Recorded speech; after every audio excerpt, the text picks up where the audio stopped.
your latest record has been lauded and commended by so many leading media outlets. Nothing feels natural, and I mean, considering the challenges you faced in the lead up to the record, I mean, it was impractical at times, and you had to re-record it all. I mean, what kind of emotions did you feel upon finally having it in your hands and once it was complete? Kind of a great sense of relief, to be honest. Like it didn't. I'm really excited about all the press that we got, but ultimately, at the end of the day, I'm just happy that we went in. The record that we had in our hands was the record that we set out in our minds to make. Like sonically, we did everything that we wanted to do, and we were able to get it done. And to me, that's the most important thing. And having to go do it many times made it worth it. That it came out with such a great result. Yeah, I wouldn't say it's like I think for a lot of people, when you have like the physical object in your hand, is like the really sense of accomplishment sets in. But for me, it was kind of spread out over lots of little moments of each time I heard a mix of a song that really captured what I felt like was the essence of the song. It was really like, so for me, there were some songs where, the first sets of recordings, I was really like, oh, this is it, like, I love it.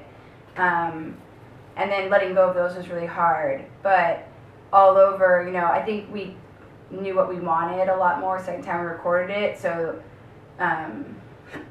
getting the second sets of mixes, so it wasn't like, and it wasn't even like always the final mix. I remember it was like probably the second version of Nothing Feels Natural, the title track, where we heard it, and it was really like, oh, like finally, like the song is supposed to be so beautiful and carry so much kind of weight, and we finally had a mix that did, and we still tweaked it after that to make it perfect, but I feel like with every thing we create, there's always like this, there's an integrity to it, and like it doesn't necessarily mean that like it's the final form or the only form of it, but there has to be like an integral core of the thing, and like as long as that's in it, it's like enough, you know what I mean?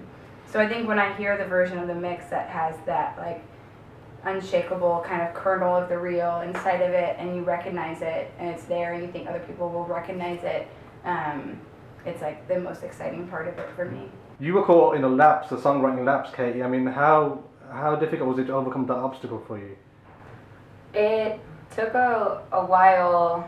I don't usually have writer's block, but for some reason while we were writing this record, it was just really difficult. My bandmates were all writing parts of songs and weaving things together, and I didn't feel like I had anything to say of consequence for a long time. So yeah, it definitely took a few months, and it was like a lot of the songs came slowly, and I wrote a lot of stuff that, my writing process involves writing just a lot, and 70% of it at least I feel like is garbage and gets thrown away, and then every once in a while it's like, okay, this is a good one. And tell me about the song, I mean, Layla 20, I mean, for yourself, Taylor, I mean, when you were forming this track and, it was coming to fruition, what part would you say you were focusing on most to make it so refined and so concise? That song was funny. I mean, so when we recorded the album the first time, it was one of those ones that people were like, I just don't understand what this song is about, or like what it's supposed to be. Mm-hmm. And to us, it always seemed like pretty finished, so we just didn't understand why that was people's reaction. That song definitely started with that bass line.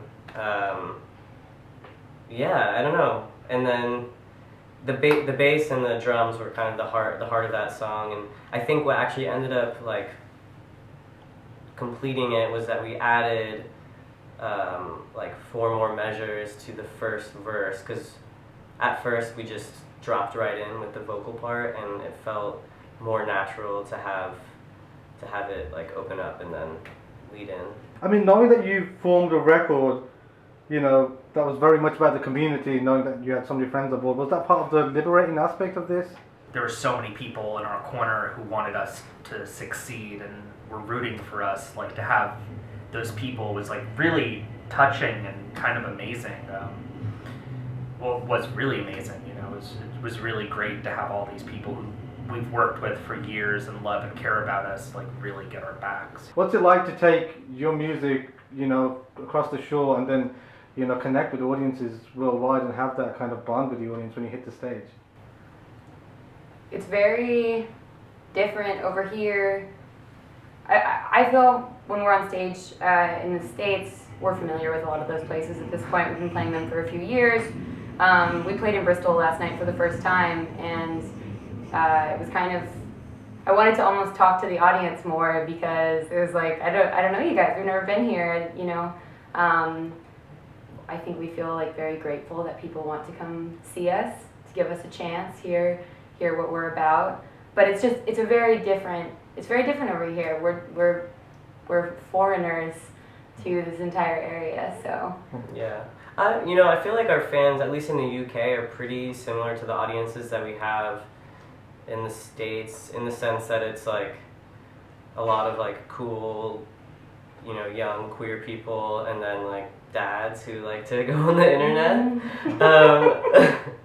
But I'm interested to see what it's like in Europe, because there's also a language barrier, you know. I feel like because of that, we're able to relate more, or at least, you know, with the fans in terms of communicating with them after the show, or their understanding culturally of like the lyrical content or whatever. I wanted to ask you a bit about some of the tweets that you put up. I mean, some of them are quite humorous, and here's one. I wanted to know what led to this one being put up. I mean, I guess it's the classic game of fuck, marry, kill. And it's fuck the Mask, marry the Grinch, and kill Ace Ventura. That's just like a window into the conversations that we have in the van. They're like pretty silly. That's not to say that we don't talk about more substantial things. But you know, I mean, we just thought that was a really great fuck, marry, kill. It's all Jim Carrey. We tried to do a couple of other like marry, fuck, kills with Jim Carrey characters, but they didn't quite hold up to that one, you know, in terms of being tweet worthy. I've heard that he does like really earnest YouTube videos now about like positive thinking or something, so I feel like that would almost be another character that you could throw into the equation. Yeah. Are you guys still thrifting a lot whilst you're on tour? We're often trying to not spend money because we make so little of it. But when we do, you know, need to buy something, yeah, we usually try to go to a local thrift store. Did you find out who was responsible for having this fake priest's Facebook page up? No, we didn't. They just deleted it, and then we had to make a new one. We tried to get them to just hand the keys over to us, but that didn't work. Knowing that this album, you know, weighed heavily on your shoulders, is one of the things that you look ahead that one of the ethos or one of the philosophies that you might obtain is to just know that it's okay to let your walls down? Yeah. Yeah? Definitely. We've built a whole little world for ourselves with our music and the record label that we run together, and I think we definitely got stuck in a mindset sometimes of like every single thing that we do we had to build from scratch, start all over, learn how to do the entire thing from the beginning. And now we've started having more of an open approach, being willing to like bring more people in to work with us and collaborate. Yeah, I think the idea of letting your walls down, one of the ways that I see that manifest is like being open to new ways of working.